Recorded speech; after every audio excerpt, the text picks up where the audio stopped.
네, 효사랑 시녀대장 여러분, 평안하셨지요?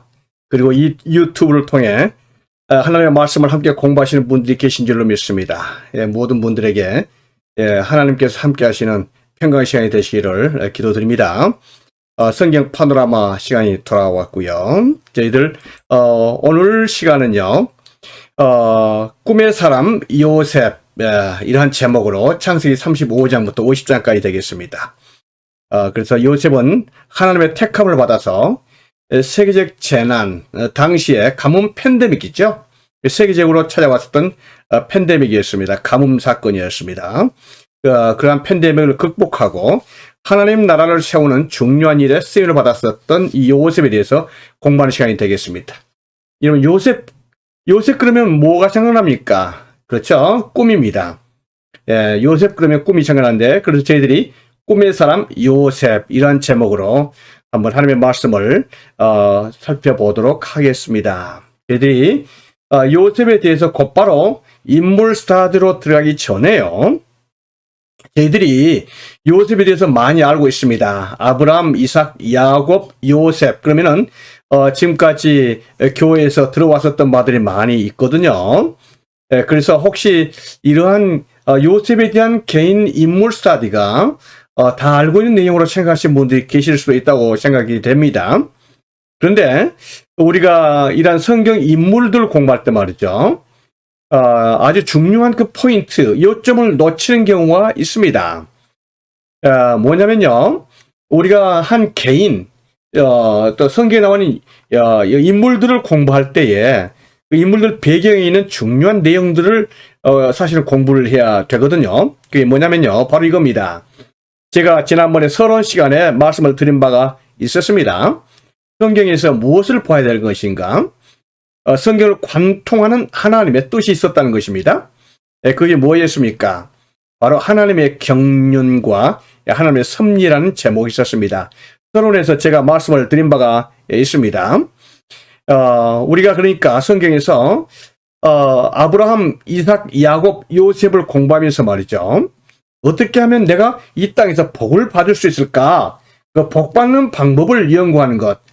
글쎄요, 그게 중요할 수도 있겠지만서도요, 그러나 더 중요한 게 있습니다, 여러분. 그 뭐냐면요, 하나님께서 원하시는 역사 속에서 하나님의 그 섭리가 있거든요. 하나님의 뜻이 있습니다. 이 하나님의 뜻이 무엇인가?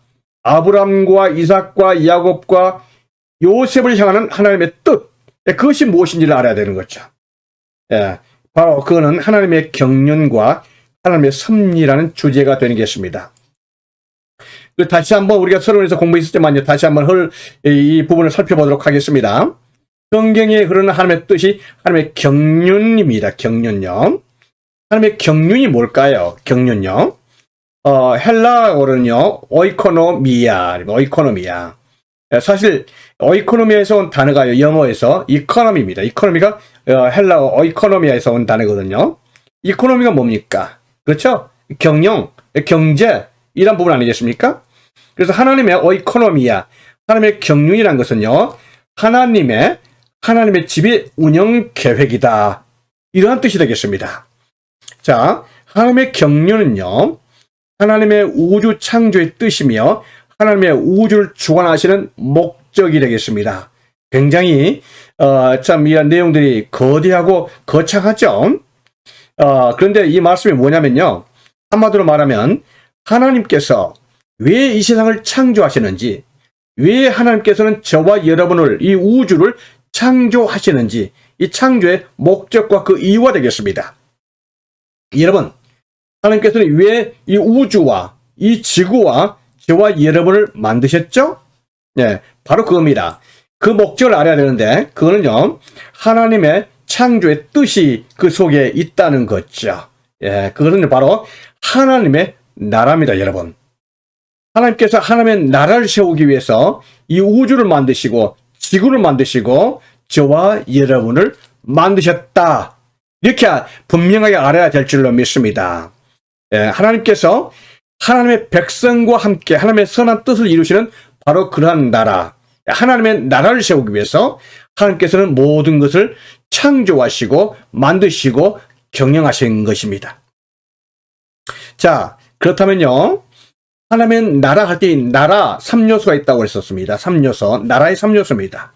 뭡니까? 영토, 백성, 주권입니다.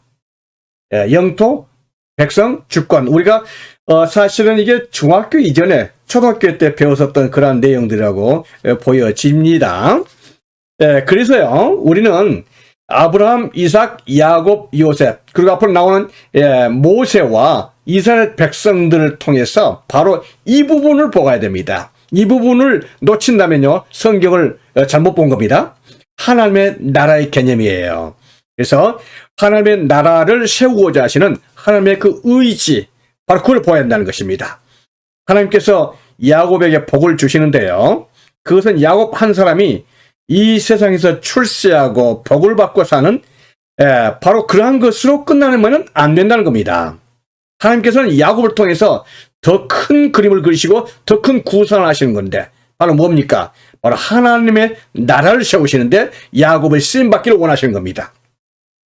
그래서 하나님께서는요. 아브라함, 이삭, 야곱에게 이 땅, 가나안 땅을 주시겠다고 말씀하시고 그들의 후손이 바다의 모래처럼 하늘의 별처럼 많을 것이라고 하는 자손의 축복을 약속하셨습니다. 그리고 하나님께서 다시는 하나님께서 주권자가 되시는 바로 그러한 나라를 만드시겠다고 말씀하신 것입니다. 뭡니까? 바로 하나님의 나라를 세우시겠다는 하나님의 계획, 하나님의 뜻, 하나님의 의지를 말씀하시는 거예요. 예, 우리가 이런 것을 분명히 아셔야 됩니다.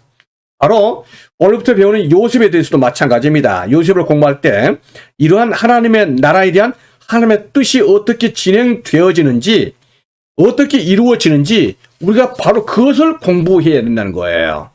예. 그래서 우리가 이러한 하나님의 뜻을 이루기 위해서 하나님께서는 그럼 무엇을 하십니까? 하나님께서는 일을 하십니다. 하나님의 역사입니다. 이거는 역사라는 건 히스토리가 아니고 하나님, the work of God, 하나님의 일하심, 하나님의 사역이라고 볼 수가 있겠죠.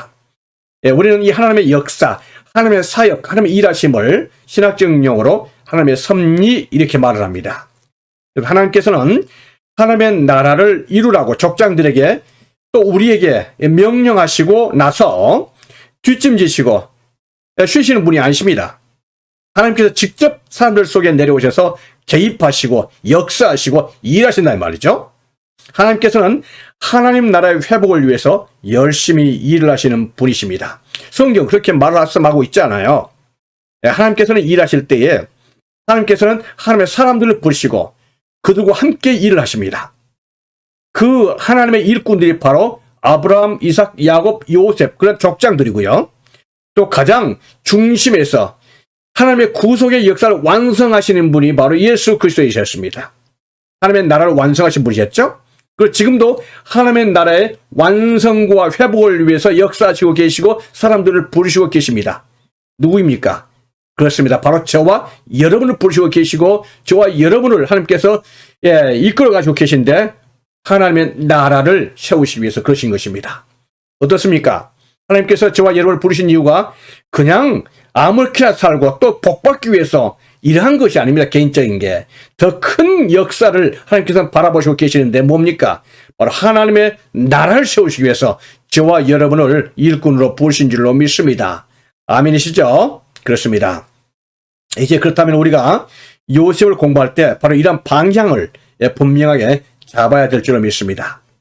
그래서 우리가 하나님의 나라의 회복을 위해서 일하시는 바로 예수 그리스도를 통해서 이루시는 하나님의 나라의 회복, 이것을 위해서 일하시는 하나님의 역사다. 이걸 하나님의 섭리라고 말한다. 이거를 우리가 배웠습니다.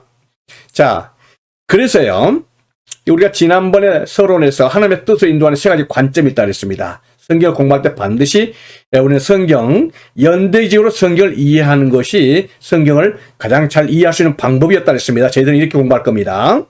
그런데 연대적으로 성경을 이해할 때 성경을 보는 세 가지 관점이 있다 했어요. 반드시 이러한 방향에서 이런 관점으로 성경을 봐야 한다 했어요. 뭐였습니까? 하나님의 나라, 하나님의 경륜으로서의 하나님의 나라를 우리가 반드시 염두에 두고 성경을 읽어야 되고 성경에 나오는 인물 스타디를 해야 되고요. 또 뭐였습니까? 하나님의 섭리. 하나님께서는 이런 하나님의 백성들을 구원하시고 나서 하나님의 백성을 삼으신 거죠.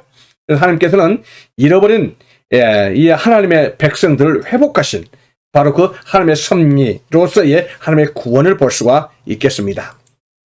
그러면 하나님께서 하나님의 백성들을 갖다 구원하여 주셨는데, 그래서 하나님의 나라의 백성으로 삼으시려고 하시는데, 하나님의 백성들에게 요청하신 하나님의 요청이 있습니다. 아무렇게 사는 것이 아니고 하나님께서는 이렇게 살라고 말씀하신 하나님 나라의 법도 그 법입니다. 하나님의 백성의 삶입니다.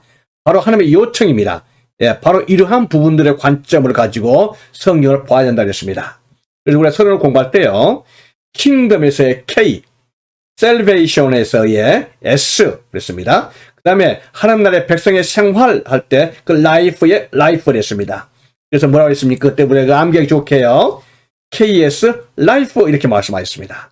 여러분들 KS 라이프 그러면 다 아시겠죠? 성경을 공부할 때 우리가 반드시 알아야 될 관점 이렇게 이야기 말씀드린 것입니다. 자, 그렇다면요, 이러한 관점을 가지고 우리가 지금부터 요셉을 공부하고 성경을 공부해 보도록 하겠습니다. 우리가 지난주에 야곱이 밧단 아람에서 귀향해서요, 아버지 이삭과 상봉하고 가나안 땅에 정착하기까지 내용을 살펴보았습니다. 그 부분이 창세기 35장까지의 내용이었습니다. 야곱은 마물의 헤브론에서 아버지 이삭을 감격 가운데 상봉하였고, 상봉 후 13년 후에 이삭은요 180세에 죽습니다. 이제 야곱은 홀로 남은 족장이 되었습니다. 그래서 야곱이 족장이 되는 그 과정들 보는 거죠. 35장까지입니다. 그래서 36장이 나오거든요. 36장에서는요, 창세기 36장 에서의 족보가 나옵니다. 에서의 족보는요, 쭉 하나님의 나라 역사가 흘러갑니다. 아브라함, 이삭, 야곱 가다가 요셉으로 들어가는 과정 속에서의 36장 에서가 나오는 거죠. 그래서 이 에서에 나오는 36장은요, 삽입기사나 부록에 해당됩니다. 그러니까 에서가 하나님의 야곱의 장남이었음에도 불구하고 언약의 계승을 이어받지 못하고 세속화되어지고, 그러면서 야곱의 족본이 이렇게 흘러가는 거다 이렇게 말을 하고 있어요.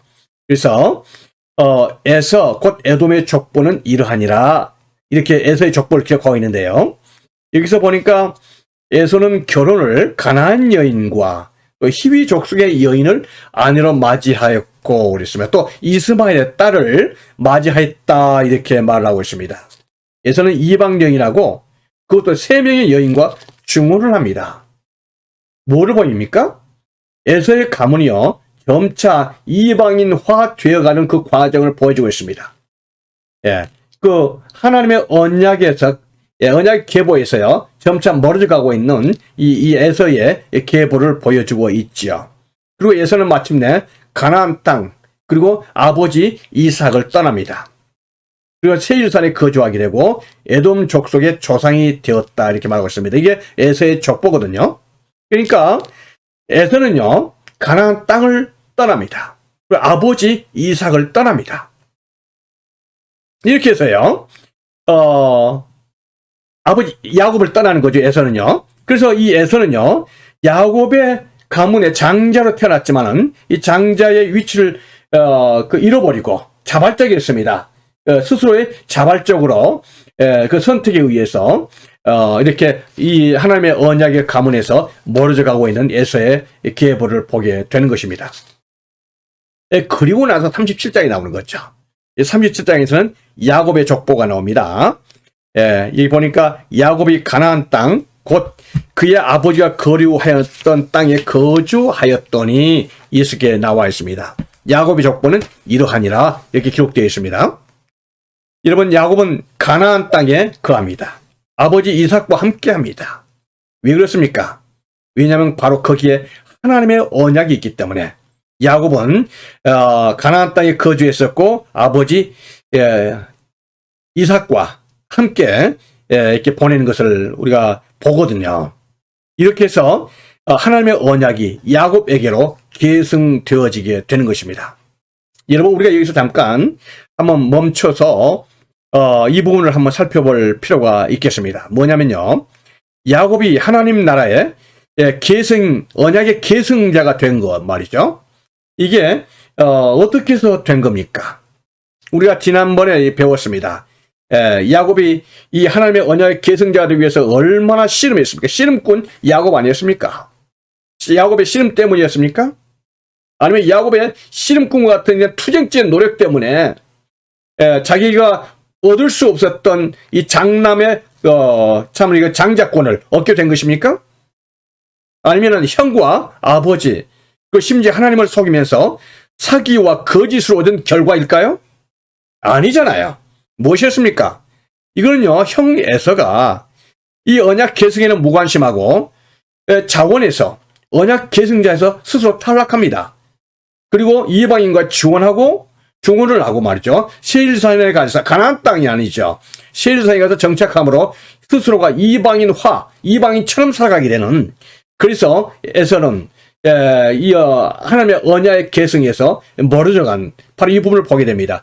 그렇게 해서 바로 야곱이 자동적으로 순차적으로 언약의 계승자가 되어지는 것입니다. 자, 그럼 지금까지 정말 야곱이 아득바득 이 장자권을 얻기 위해서 아버지도 속이고 참 형도 속이고 심지어 하나님까지 속여가면서 거짓과 씨름으로 살아왔던 야곱이었습니다. 이 야곱의 인생이 무엇입니까? 그러니까요, 여러분, 하나님을 몰라서 영적 세상의 진리를 몰라서 행한 바로 이 야곱의 이 무지의 소치 아니겠습니까? 결국 이 야곱은요, 하나님께서 태중의 언약대로 해주실 것을 믿었다면 전적으로 하나님의 참 섭리 가운데 하나님의 뜻에 순종을 해야 되는데 자기 자신이 이거를 만들어 보려고 참 무리수를 뜨면서 많은 실수를 했었던 것을 보게 됩니다. 결국 이것이 바로 불신의 소치였습니다, 여러분. 결국은 하나님의 뜻대로 되잖아요. 그리고 형이 알아서 이 언약의 계보에서 탈락을 하지 않습니까? 바로 이러한 부분들을 우리가 중요하게 살펴보아야 될 줄로 믿습니다. 그리고 나서 37장, 창세기 37장은요, 야곱의 족보를 이렇게 언급하면서 곧바로 2절에서요, 요셉이 17세의 소년으로서 이렇게 나옵니다. 야곱의 족보는 이러하니라. 요셉이 17세의 소년으로. 야곱의 족보를 이야기하면서 바로 곧바로 요셉으로 이렇게 연결되게 된 것을 보게 돼요. 그러니까 요셉이 하나님의 섭리를 이루는 이러한 사람으로 등장을 하게 되는 것입니다. 이러한 관점에서 요셉이 중요하다는 것입니다.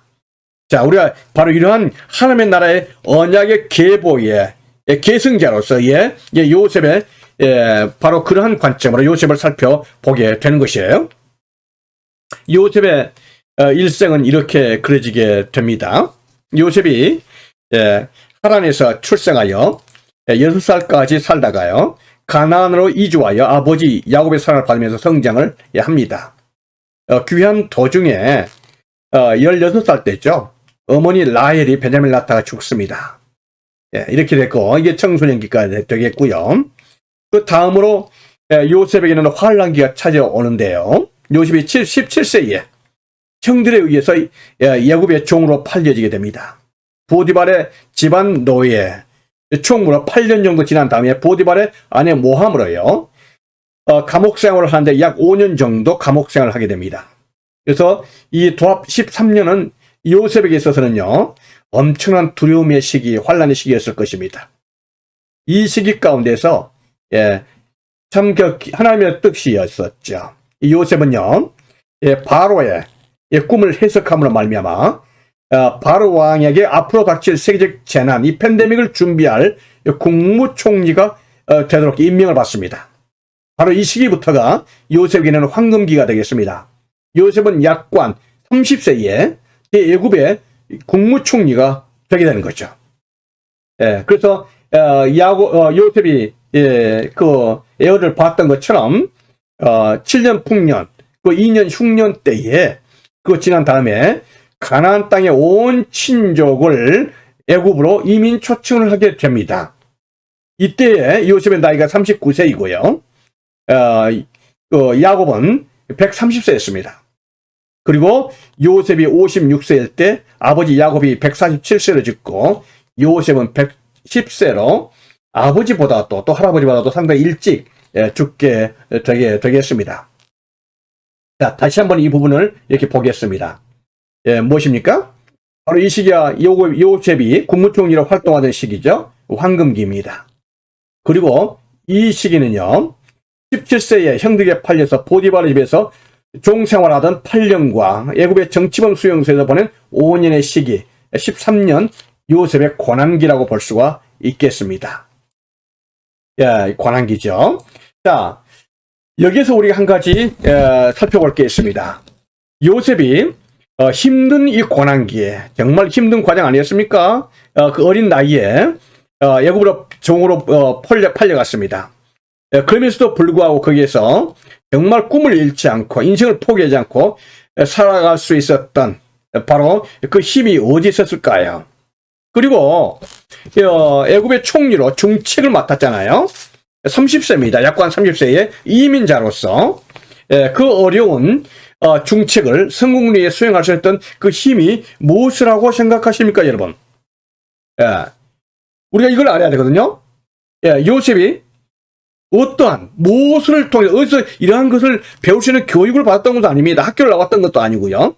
그런데 요셉이 정말 이러한 부분들을 잘 훌륭하게 잘 감당을 했었다 이 말이죠. 그것을 우리가 답을 어떻게 얻어야 됐습니까? 그렇습니다. 요셉의 믿음이고 신앙이고 정말 하나님만을 바라봤었던 그거 아니겠습니까? 하나님께서 이 믿음을 통해서 요셉을 통해서 이 중차에 대한 사명들을 감당할 수 있도록 또 그 어려운 환란기에 그 어려운 환란들을 극복할 수 있는 힘을 주신 것 아니었겠습니까? 믿음이었었고 이 신앙이었는데 말이죠. 그런데 우리가 여기서 이것이 요셉에게 믿음이었었다 이렇게 쉽게 이야기를 하면은 이게 안 됩니다, 여러분. 물론 정답은 맞죠. 요셉이 환란을 이길 수 있던 그 힘이 믿음이었었고 신앙이었었고 또 애굽의 총리로 있으면서 모든 걸 잘할 수 있었던 것도 믿음이었습니다. 그런데 우리가 이 답은 맞지만요, 한 가지 중요한 질문을 하려고 합니다. 뭐냐면요, 이 요셉의 이 중요한 믿음, 인생에 있어서 정말로 이 중요한 이 믿음을 요셉은 어디서 받았습니까? 누군가로부터 어디에서 이 교육을 받았으니까 믿음이 있었던 거 아니겠습니까? 신앙은 교육입니다, 여러분. 하나님께서 주시는 그 믿음이죠. 그런데 이 신앙이 교회 교육, 성경 교육, 하나님에 대한 교육이 어디서부터 있었을까요? 어디서 받은 것입니까? 우리가 이 답을 찾기 위해서는요, 바로 이 부분을 알아야 됩니다. 뭡니까? 요셉의 청소년기죠. 이 청소년기 때 요셉이 신앙 교육을 받게 되었던 것을 보게 되는 것이에요. 여러분, 바로 이 10대 때 요셉의 청소년기가 요셉이 가장 어려웠던 환란기에 힘이 됐었고요. 국무총리로 생활할 때 수많은 유혹과 이 난관들을 이길 수 있는 힘이 바로 청소년기 신앙 교육이기 때문에 가능하다는 것이었습니다. 자, 그렇다면 우리가 바로 이 부분을 조금 더 한번 살펴보도록 할까요? 우리가 요셉의 성장기는요, 아버지 야곱의 귀향기와 연결이 됩니다, 여러분. 요셉의 고향은 하란이었었죠. 그래서 이 하란, 여기서 이제 요셉이 출생을 하고 살아오게 되는데요. 우리 여기서 한 가지 알 것은 이 부분을 우리가 지난주에 야곱의 귀향 과정 속에서 배웠습니다. 근데 이번엔요, 이 야곱의 귀한 일정으로 본 이 부분을 요셉의 청소년기하고 같이 연관지어서 살펴보자는 거예요. 그래서 이 부분을 요셉의 관점에서 요셉의 버전으로 한번 연관지어보면서 요셉의 신앙 교육을 추적해 보자는 것입니다. 자, 요셉은 이 하란에서 출생을 했습니다. 6살까지 여기서 삽니다. 그리고 6살에 그 하란을 떠나게 됐죠. 그런데 요셉의 고향은 하란이 분명합니다. 여러분, 저희들이 고향을 떠나서 지금 미국에 거주하고 또 자기 고향 두고 다 떠나신 분들이 많이 있을 걸로 보입니다만은 고향 잊을 수 없죠. 심지어는 자기가 태어나지도 않고 아버지의 고향인데도 관심이 있잖아요. 그런데 하물며 요셉이 6살까지 살았던 이 하란을 잊어버릴 수가 없지요. 그래서 요셉은 아마 하란에 대해서 6살까지는 잘 몰랐다 할지라도 나이가 어려서 그 이후에 계속해서 하란에 대해서 들려오는 소식들, 그런 내용들, 그런 이야기들, 아버지와 형들이 말했던 그런 내용들을 통해서 하란에서의 가족들에 대해서 특히 아버지가 왜 하란에서 어떻게 생활을 했었는지에 대해서 분명히 관심 있게 들었을 걸로 이렇게 보입니다. 그리고 나서 하란을 떠나면서요, 이 요셉이 또 갈르앗 미스바에서 또 분이엘에서 여기서 외할아버지 라반과 또 큰아버지 이 에서를 통해서 아버지가 정말 힘들어하고 노심초사했었던 이러한 부분들을 참 보았을 것입니다. 그래서 아버지가 참 이 외할아버지 이 라반을 얼마나 두려워했었고, 특별히 또 큰아버지 에서를 얼마나 두려워했습니까? 근데 이 문제가 하나님의 은혜 가운데 다 해결되거든요. 특별히 이 문제가 해결될 때에 이 요셉과 이 야곱의 모든 가족들은 뭘 보았습니까? 그렇습니다. 우리가 지난번에 보았던 것처럼 마하나임에서 하나님의 이 군대를 보았지 않습니까? 하나님께서 하나님의 군대를 통해서 이 야곱의 가족들을 지금까지 보호했다는 것을 보았습니다. 그래서 아마도 이 요셉은요, 이러한 과정들이 아주 참 인상 깊게 하나님께 의지하고 하나님께서 필요할 때 도움을 주실 때 모든 문제가 해결될 수 있다는 사실을 신앙교육을 통해서 잘 이렇게 습득을 하게 되는 그러한 과정들이 될 수 있었다고 보는 것입니다. 그리고 무엇보다도 여기서 요셉은요, 야뽕강가에서 아버지가 야곱이 참 이게 이름이 이스라엘로 개명되고 또 참 평생 불구로 장애인으로 살아가게 되잖아요. 이러한 모든 것들이 요셉에 있어서도 아마 충분하게 아주 기억에 남는 그러한 요소가 되었을 걸로 보입니다. 그리고 큰아버지와의 그런 모든 문제가 해결되고 아버지와 모든 식구가 스콧과 세겜에서 10년 정도를 살게 됩니다. 이때 당시에 요셉의 모든 가족들은요, 지금까지 누려보지 못했었던 가장 단란하고 평화로운 시간을 누리게 됩니다. 세겜에서 땅도 샀죠. 그리고 이제 살만하다고 생각했었을 것입니다. 지금까지 아버지가 야곱이 하란에서의 라반 외할아버지와의 그런 갈등과 그런 스트레스에 해결되고, 그렇게 염려했었던 두려워했었던 큰아버지 에서의 문제가 해결되고, 그래서 세겜과 스콧에서 정말 평화롭게 사는 그러한 과정들 속에서 바로 이 요셉이 여기서 10대 티네이저를 보내게 되는 것입니다. 그런데 이게 웬일입니까? 가족에 큰 문제가 생기게 된 것 아니겠습니까? 뭐였습니까? 바로 디나가 요셉으로 본다면 누나죠. 누나 디나가 겁탈을 당하고 형 시므이와 레위가 주도한 세겜 대학살 사건이 터지게 됩니다. 이거 세겜 대학살 사건은요, 이 요셉의 모든 가족들에게 큰 위기적인 상황이 있었습니다. 가족의 일생일대에 큰 위기를 맞이하게 된 거죠. 아마 요셉은 당시 아버지와 이 가족들이 정말로 당황해하고 노심초사한 그런 부분들을 충분히 보았을 것입니다. 그래서 이 부분을 해결하려고 노력을 하지만 뚜렷한 방법이 없을 때에, 참 어려운 가운데 빠질 때에 거기서 하나님의 음성을 듣게 됩니다.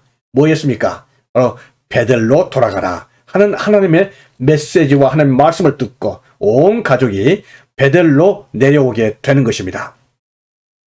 바로 이때가 요셉이 16살입니다. 그러니까 세겜과 스콧에서 10년을 보냈으니까요, 16살이 되지 않겠습니까? 베델로 내려올 때요.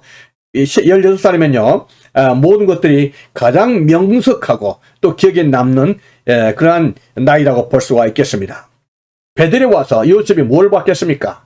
바로 아버지가 최초로 만났었던 그 하나님, 그리고 베델의 언약에 대해서 상세하게 들었을 것입니다.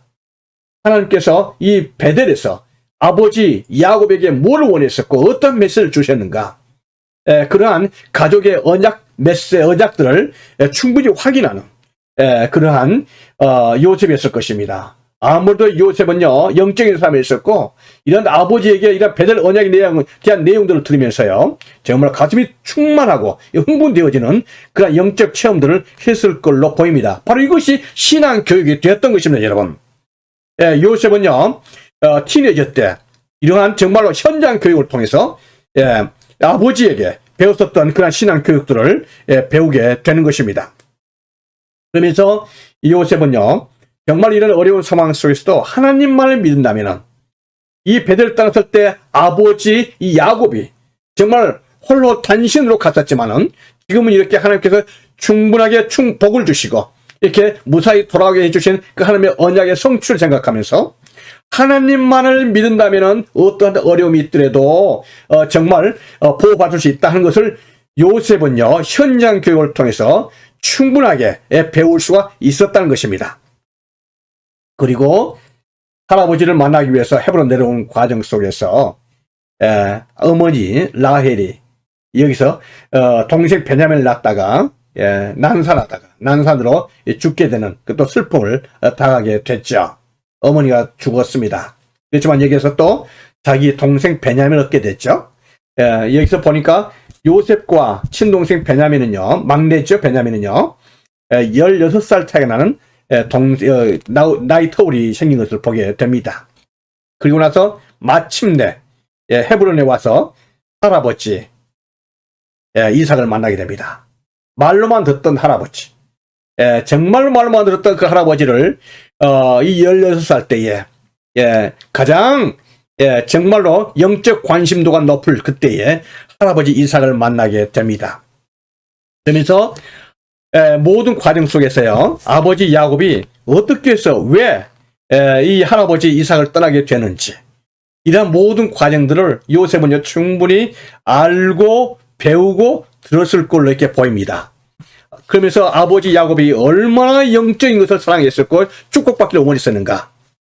그러므로 말미암아 무리수를 떴었고 참 어려운 실수를 했었지만요, 그럼에도 불구하고 아버지 그 마음속에서 끌어오르는 영적 축복에 대한 사모함을 요셉은 보았을 걸로 보이는 거예요. 특별히 요셉은 여기서 무엇을 배웠을까요?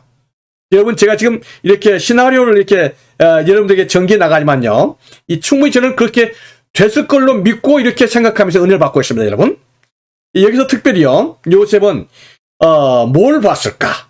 여러분, 바로 자기 가족의 이 비밀, 가문의 비밀입니다. 아브라함, 이삭, 야곱, 요셉의 모든 가족들 지금까지 왔었던 이 가문의 비밀이 있었습니다.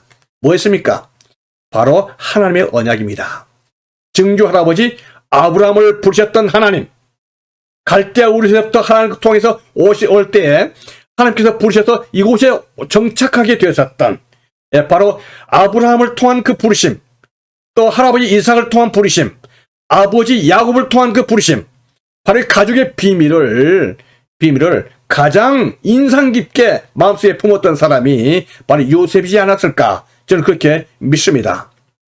이런 드라마 같은 현실은요, 요셉을 영적인 사람으로 성장하도록 충분히 교육할 수가 있었을 걸로 보이는 거예요. 어떻습니까? 이 정도면은 충분한 가장 훌륭한 신앙의 교육의 장이 되지 않겠습니까? 네. 그런데 우리가 여기서 한 가지 또 살펴본 것은 뭐냐면요, 요셉은 이러한 충만한 영적 깨달음이 있었음에도 불구하고 10대 티네이저는 티네이저입니다. 10대 티네이저는 뭡니까? 행동에 있어서 절제하지 못한 미숙함이 있는 것이, 그러니까 교육과 행동이 따로 가는 것이 티네이저 아니겠습니까? 아직 덜 성숙한 거죠. 뭐였습니까? 다음에 요셉이 꿈을 꾸는데 이 꿈을 잘 절제하지 못함으로 말미암아 형들에게 말함으로 형들의 분노를 사게 된 거 아니겠습니까? 그렇게 해서 참 마침내 17살 때에 형들에 의해서 이 세겜 땅 옆에 있는 그 도단에서 종으로 팔려지게 됩니다. 그래서 요셉은요 17살 내 그의 인생이 이 가나안 땅에서 인생이 끝나게 되는 것입니다. 여기서 종으로 팔렸다는 것은 곧 죽음을 의미합니다. 그 후의 인생은요 하나님의 손에 있는 거죠. 인간적으로는 끝나는 것입니다. 인생이 끝난 것이죠. 바로 이러한 것입니다. 바로 여기를 우리가 보겠어요. 이게 어디입니까? 세겜이죠. 우리가 지난주에 살펴봤습니다. 야곱의 이 신앙의 권태기에 있었던 세겜이었다 했습니다. 예, 인간적으로는 가장 평화로운 시간을 보냈었던 이 세겜과 숫곳이었었지만은 신앙의 권태기였습니다. 이 신앙의 권태기로 말미암아 야곱의 가문에 이 야곱의 가정에 참 어려움이 많았었죠. 세겜 대학살 사건이 생겼을 뿐만 아니라 여기에서의 신앙의 권태기로 장남 루벤이 계모 빌하와 간음하는 사건, 이렇게 해서 장자권을 이 루벤이 상실하게 되는 이러한 부분들, 참 아픈 기억들이 있지 않습니까? 그리고 뭡니까? 바로 이곳에서 자기의 사랑하는 아들 이 요셉이 참 인신매매로 팔려지게 실종된 사건이 이 실종 사건이 아니겠습니까? 예, 그래서 정말 이 세겜은요 가슴 아픈 그러한 장소라고 이렇게 보여지게 되는 것입니다. 이제 우리가 여기서 요셉의 관점에서 또 돌아오도록 하겠습니다. 요셉은요 정말 여기서 신앙 교육은 잘 받았음에도 불구하고 그의 신앙에 절제되지 못한 티네이저의 미숙함으로 형들에 의해서, 그렇다고 해서 형들의 이러한 인신매매가 합리화된 건 아니지만 거기에 요셉의 잘못도 있다는 거죠. 그래서 이 요셉의 잘못으로 말미암아 요셉이 팔려지게 되는 것입니다. 자, 우리가 여기까지 해서 봐서요, 이제 그 요셉의 청소년기를 살펴보면서 요셉의 신앙 교육과 또 요셉의 행동의 미숙함 살펴보았습니다. 이번엔요, 요셉이 누구인가 이렇게 볼 때 이 부분을 살펴보도록 하겠습니다. 혈통적인 접근에서 요셉은 야곱의 11번째 아들이죠. 그래서 지난번에 우리가 이 부분을 살펴봤습니다. 그렇지만 또 이렇게 요셉의 관점에서 살펴보도록 하겠습니다. 야곱에게는 네 부인이 있었는데요. 그 레아를 통해서 네 사람, 루벤, 시므온, 레위, 유다. 그 다음에 라이를 추출받는 빌라를 통해서 단과 납달리가 나고 실바의 아들들 갓과 아살이 나왔죠. 그리고 나서 레아, 큰어머니 레아를 통해서 이삭을 스불론 디나가 나오게 됩니다. 예, 그러다가 마침내 라헬을 통해서 요셉이 나왔죠. 요셉의 아들 므낫세와 에브라임이 요셉 대신에 12지파에 들어가니까 제가 요셉 아들 므낫세와 에브라임을 여기 이렇게 써놨습니다. 그리고 막내가 탄생하죠. 베냐민입니다. 베냐민은 바로 위에 있는 형과 16살 터울이라고 보여지게 되는 것입니다. 그러니까 요셉이 베냐민을 얼마나 사랑했겠는가. 또 야곱이 가장 사랑했던 라헬의 통해서 나왔었던 요셉과 베냐민을 얼마나 마음에 두고 사랑했겠는가 살펴보시면은, 반면에 다른 형들에게 요셉과 베냐민은 참 그 미움이 더해 갔을 것이다, 이렇게 또 우리가 보이는 거죠. 이러한 상황 속에서 요셉이 꿈을 꾸죠. 요셉이 꿈을 꾸는데 어떤 꿈이었습니까? 한 번은 요셉이 꿈을 꾸는데 밭에서 곡식단을 먹는데요, 요셉의 단은 일어서고 10형들의 곡식단은 요셉의 단을 둘러서서 절하는 것입니다. 이 꿈을 요셉은 마음속에 두지 못하고요, 형들에게 자랑 삼아서 떠들면서 말하는 거죠. 그러니까 요셉의 10명의 형들은요, 내가 우리의 왕이 되겠느냐, 우리를 다스리게 하겠느냐 하면서 화를 내고 더욱 미워합니다. 그렇잖아요. 이 꿈은요, 정말 그 형들 위에 있는 그러한 위치에 오르게 된다, 또 왕이나 재상이 되는 꿈이다, 이렇게 보여지는 건 아니겠습니까? 그런데 요셉이 이 꿈이 여기서 끝나는 게 아니고 또 다른 꿈을 꾸죠. 이번에는요, 해와 달과 11별이 요셉에게 절하는 꿈인 거예요. 자, 이러한 이상한 꿈을 이번에도 요셉은 아버지와 형들에게 이것을 이야기합니다. 그러니까 이번에는 아버지 야곱이 요셉을 꾸짖으면서 내가 꾼 꿈이 무엇을 의미하느냐, 나와 내 어머니와 내 형들이 참으로 너희 가서 땅에 엎드려 절해야 되겠느냐, 이렇게 말하는 거예요. 그러니까 이 꿈은 범상치 않는 꿈이죠. 놀라운 꿈인 거지요. 요셉이 앞으로 왕이나 재상이 될 꿈으로 이게 보이는 거 아니겠습니까? 놀라운 꿈이죠. 자, 그러니까 형들과 부모도, 아버지, 엄마도 이 요셉의 권세 앞에 굴복한다는 그런 꿈이 아니겠습니까? 여러분, 그런데 이 꿈이요, 꾸고 싶다고 해서 꾸어지는 건가요? 아니죠. 이거는 우리가 꾸고 싶다 해서 꾸어지는 건 아닙니다. 하나님께서 특별히 선택하신 사람에게 하나님께서 주신 꿈 아니겠습니까? 그러니까 요셉은요, 이 꿈을 통해서 하나님께서 요셉을 특별한 사람으로 선택하였다는 것을 알려주시는 바로 그 꿈이 되겠습니다. 그래서 이 꿈은요, 요셉의 평생의 비전과 꿈이 될 꿈이죠. 그렇지 않겠습니까? 이 꿈을 부둥지 않고 살아가는 게 아니겠습니까? 하나님께서 나를 선택하셨다 하는 그 개인적인 큰 부르심으로 요셉은 품고 살아가는 것입니다. 그런데 꿈은 꿈이고요. 이 꿈 때문에 요셉은요, 큰 환난을 당하게 됩니다. 요셉이 아버지의 말씀을 따라서 형들이 양을 치고 있는 세겜을 떠납니다. 그러다가 세겜 근처 도단에 이르렀을 때에 형들이 요셉이 오는 것을 보고 말을 하죠. 꿈꾸는 자가 온다. 우리가 그를 팔아버려도 그의 꿈이 유효할까? 그의 꿈이 어떻게 되는지를 우리가 보자 하면서요, 요셉을 은 20냥에 이스마엘 사람들에게 팔아버리는 거예요. 인신매매죠. 이 형들이 이 동생 요셉을 팔아버린 것은요, 이 꿈 때문이었습니다. 이 꿈을 자기들이 절을 해야 되는 그러한 상황, 견딜 수가 없지 않습니까? 그 꿈을 깨기 위해서 이 꿈의 주체가 되는 요셉을 팔아버린 거 아니겠습니까? 참, 이 인신매매 비극적인 사건이죠. 흘러 이 요셉은요, 애굽으로 끌려가고 보디발의 집에 노예로 팔려지게 됩니다. 당시에는 노예는 이름도 없었죠. 평생 일만 하다가 죽는 것이 노예였습니다. 요셉의 인생은 끝난 것으로 보입니다. 그런데 참 사람은 죽으라는 법은 없나 봅니다. 하나님의 도심과 요셉의 이런 신실한 행동으로 어떻게 보디발 집에서 인정을 잘 받게 됩니다. 그래서 보디발 집안의 가정살림을 맡아 관리하는 가정총무가 됐죠. 인생에서 요셉의 나이가 20세에서 25세 정도, 가장 아름다운 인생에서 좋아 보이는 나이가 라고 볼 수 있겠죠. 성경은 요셉은 용모가 빼어나고 아름다웠다 이렇게 이야기하고 있습니다. 가장 좋을 때 20세에서 25세 정도에 되는데 가정 총무가 되는, 어떻게 보면 출세한 거 아니겠습니까? 그런데 문제가 터집니다. 뭐였습니까? 이런 요셉의 빼어나는 그 미남 형이 결국은요 어려움이 되는데, 보디발의 아내가 요셉에게 동침하기를 청하고 유혹을 하는 거예요. 날마다 유혹을 합니다. 그러나 요셉은요 단호히 거절하죠. 보디발의 아내에게 당신의 남편이 나에게 다 맡겼지만 당신 하나만큼은 건들지 말라고 말했다, 이렇게 말한 거 아닙니까? 내가 어찌 이 큰 악을 행하여 하나님께 죄를 지으리까 하면서 요셉은요 단호하게 거절을 합니다.